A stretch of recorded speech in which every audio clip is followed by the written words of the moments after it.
சிவபெருமான் கைலாயம் வந்து கொண்டிருப்பதை அறிந்து மகிழ்ந்த பார்வதி அவரை வரவேற்கும் முன்பு தயாராக நினைத்தார்.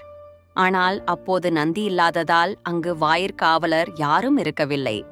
எனவே பார்வதி தாம் குளிக்கும் முன்பு மஞ்சள் விழுதால் ஒரு சிறுவனைச் செய்து அதற்கு உயிர் கொடுத்தார். அவனுக்கு விக்னங்களை தீர்ப்பவன் என்ற பொருளில் விநாயகர் என்ற பெயர் சூட்டினார்.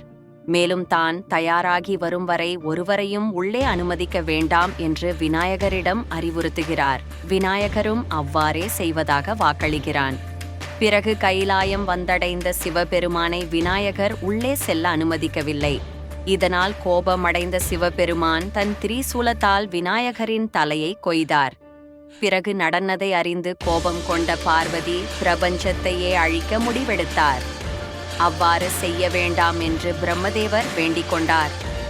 அதற்கு பார்வதி விநாயகரை உயிர் தெழச் செய்ய வேண்டும் மற்றும் விநாயகரையே அனைவரும் முழுமுதற் கடவுளாக வணங்க வேண்டும் என்று 2 நிபந்தனைகள் விதித்தார்.